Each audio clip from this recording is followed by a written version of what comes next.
pretty long shadows. Okay, let's see. I think we'll look good with the Portra colors. Hi guys, this is Sara from Kamerastore. We're here today in this beautiful landscape of Pyynikki in Tampere, and we've been blessed with this gorgeous autumn day.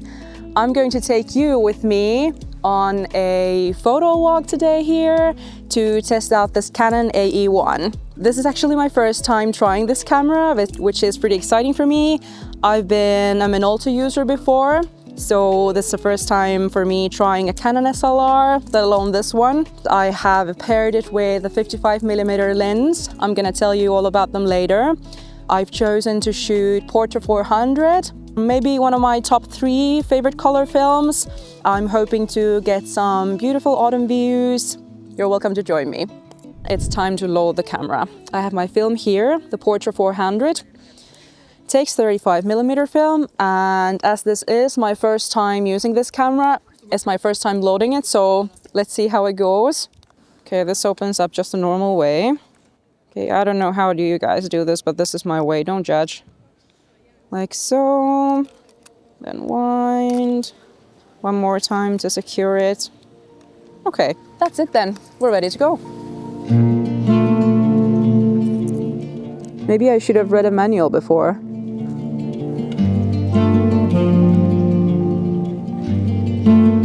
I want to try and take the photo with as wide aperture as possible, so I'm gonna try with the shutter at 1/1000th of a second, and I'll see just how wide it will let me go. Okay, so I'm gonna set it to 2, split screen focusing, so that's good and easy. If we're thinking about like, this could be someone's first film camera or introduction to film photography, it's an easy focus.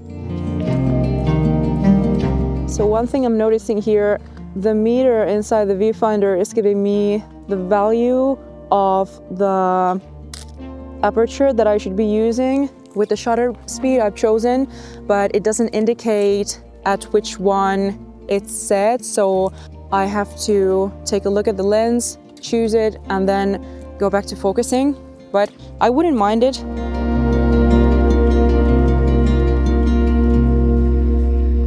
Well, now we have this pretty light here coming through the branches and the trees. Okay. Let's take this one. We get a little bit of the red in the shadows, then the blue sky, and the different tones of green and yellow there in the sun. So I think this is going to be interesting to see. There. Okay. Like so. And there's a nice contrast between the shadow and the light, so I'm going to take that.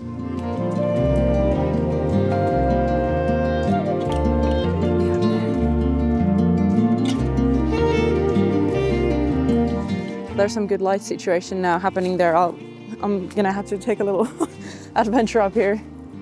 Just a second. A pretty fern. No, it's some beautiful colors.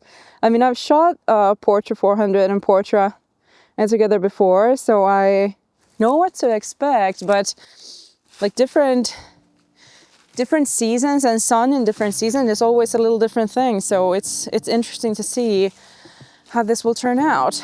We have so many different tones, so many different colors at this point of the year.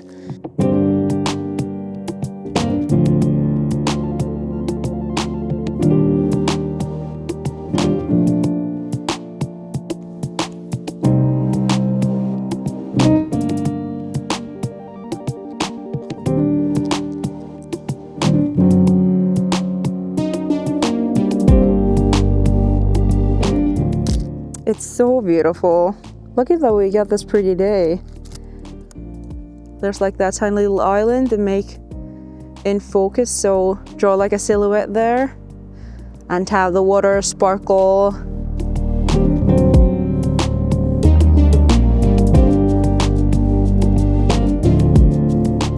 You have the city scene of this like a factory and the trees between make this like a frame. Nice. Get this way. So first impressions. The camera with this lens feels very sturdy. I'd say like medium heavy maybe, but of course that depends what kind of camera have you been used to using. Like I mentioned before, I've been using Minolta bodies, mostly X500, X700. They're pretty similar, but of course the features and the settings differ a little bit. Has this nice little wear patina on it, but that only means that it's been used, it's been loved, and now that it's been taken well care of, can take many years to come more beautiful photos. One thing that I found a little tricky here was to set the ISO value. I don't know, maybe there's a trick of some kind that I'm not getting at this moment, but anyways, oh, now it moves, okay, noni. So it depends on if you speak nicely to it or not. One funny thing about the Canon bodies is that they might have this, what they call Canon cough or Canon squeak. The shutter makes this kind of like a double sound, which is funny to me that it's described as a Canon cough, because to me it sounds more like a sneeze, this little choo-choo, and it doesn't affect the way that the camera works. It just makes that sound. But this one doesn't have it. I could totally recommend this to someone who is interested in starting shooting film with an SLR. You can get a Canon setup, the body on the lens, at a decent price point. It has all the manual settings, so you'd get to practice with them. This also have a timer that can be a fun little add to it if you want to take some timer photos, whatever. Reliable first film SLR.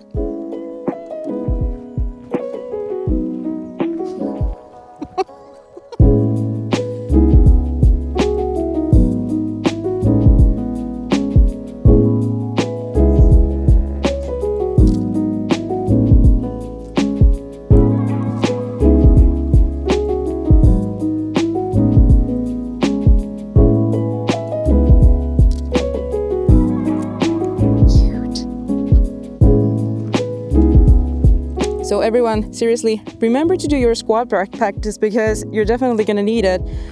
Oh, this is so worth it. Was it a good shot? I hope so. This is what we call a näköalapaikka. It also says a dangerous cliff here, so that's a good place for me.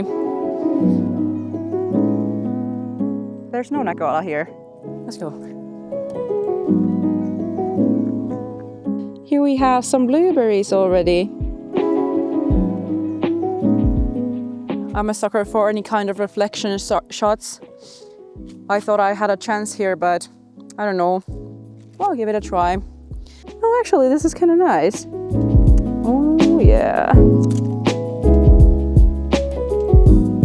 So now we're done with the roll. Let's get it developed and head back to the studio. We've had the film developed. I just scanned it with the Valoy EC35. We also made a video on that, so if you'd be interested to see how it works, a deep dive to the conversion project, go check that video out. Excited to see how the photos turned out, and let's have a little look at them, what we were able to do with this camera and lens. Here I've chosen 10 of my favorites that I wanted to show you and have a little look at the details and how the lens worked. I remember I saw this like reflection in the lake and I thought that that would be fun exposure because it gives these layers with the fallen leaves on the water and the colors, but still have the blue sky here in the lake. I think this turned out very good. Of course, if we zoom in, we can see that it may not be like the sharpest possible. I mean, the scan is sharp because you can see the grain here, but because it's the live surface of the water, but I kind of like what kind of like vibe it gives here. And then of course to have the leaves and the grasses here. Cute shot, I'd say. Then we have this here. Okay, good. 3 out of 5. Then with the blueberries, here I wanted to see, as in a couple of other shots, how the lens was able to focus up close. It had minimum focusing distance of 60 centimeters. I thought that I had the blueberry here in focus. I mean, it kind of is. and depending on how dark of a detail we're looking at here, the way that it layers then with the autofocus parts, I mean, it's just nice.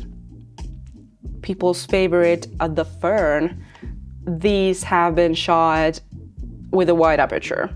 The difference between what's in focus and what's out of focus it's like brilliant, of course. I love it.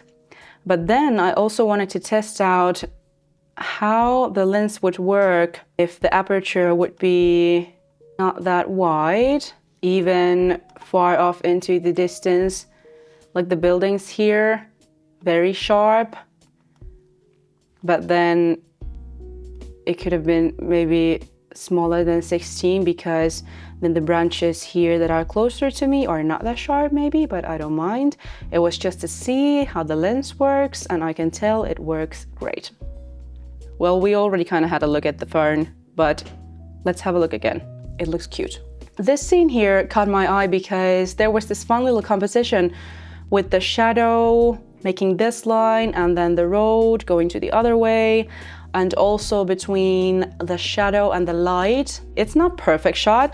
I could still adjust the settings a little bit, but I really like this one. This I remember caught my eye because there was this beautiful light coming through the trees and the branches on the road, and the road kind of like leading up to this curve.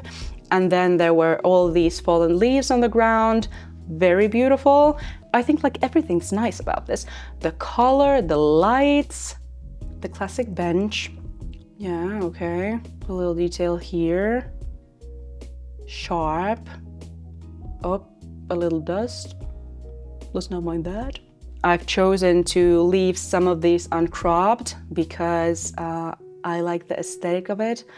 Some of these I did crop had like some tilting issues, so I wanted to have, for example, the horizon straight. So if I have the horizon straight, then the frame's gonna be all crooked. That doesn't work. I love the long shadows here. This is what I was going for with this, and the light kind of like coming from in front of me makes a pretty scene. Look at this. This is what convinced me of the lens, because when we zoom in here, what? The amount of detail. Of course it goes blurry here because this has been a wide aperture again. I'm impressed. In this frame, I wanted to test the bokeh as well. It gives this beautiful like mixture of color and light. Very, very pleasing, very nice. These was the 10 of my favorites from the roll. We're gonna share them with you also so you can have a closer look too. You will find the link to the photos in the description. That is how a 50-year-old camera still delivers to this day. Like I said before, the lens that I was using here is more of a high-end lens. If you want to start shooting film and try an SLR like this for the first camera of yours, it doesn't have to be that big of an investment. The FD mount lenses, there's many different price points and focal lengths, so you can head up to Kamerastore.com to find whatever suits your needs. If you're interested in shooting the Portra 400, we also have that in our web shop, so go ahead and secure a few rolls for yourself. I will see you in the next video.